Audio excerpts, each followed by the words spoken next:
Las Vegas. Let's talk about our fair city.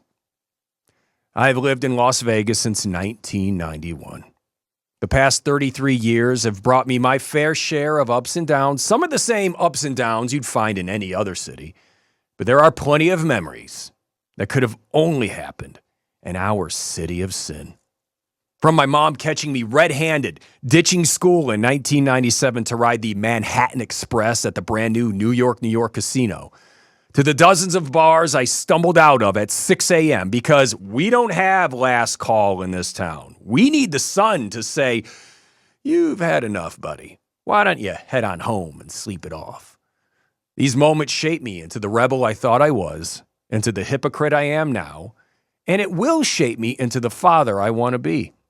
I love this city. I am a part of this city, and it is a part of me.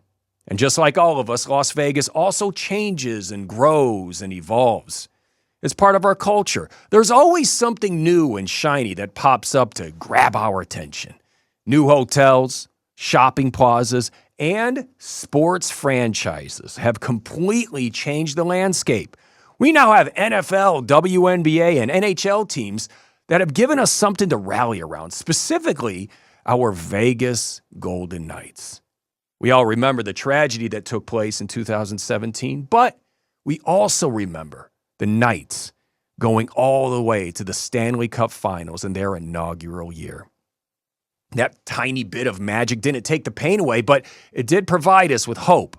And for the first time since 1990, the city, it felt united.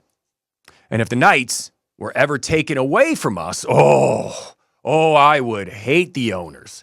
I would curse the owners' names up and down, wishing for them to be struck by lightning, meteors, and an avalanche of AIDS, you name it. But I would never call the city that they are moving to a shithole. Which brings me to Billy Joe Armstrong, frontman for the band Green Day.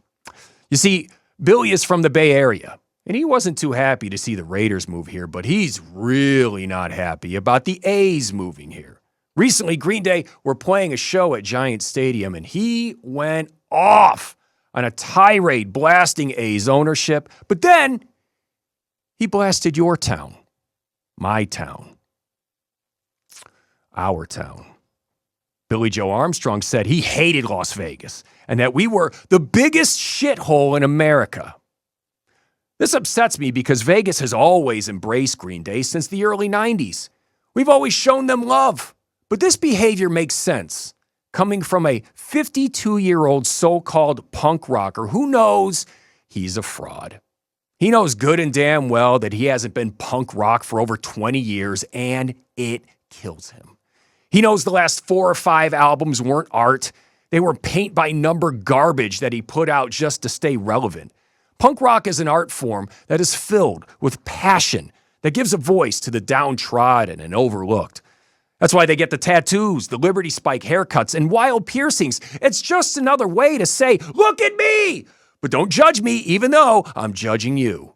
It's a young man's game, because young people aren't experienced enough to see how much hate and negativity they spread in the name of love. Billy Joe Armstrong is a 52-year-old man who is now part of the same machine that he started out raging against. Is it punk rock when your t-shirt is being sold at Walmart? Is allowing your pop music to be the focal point of a Broadway play punk rock? Is selling coffee punk rock? So in closing, I know it's considered punk rock to blast a whole city.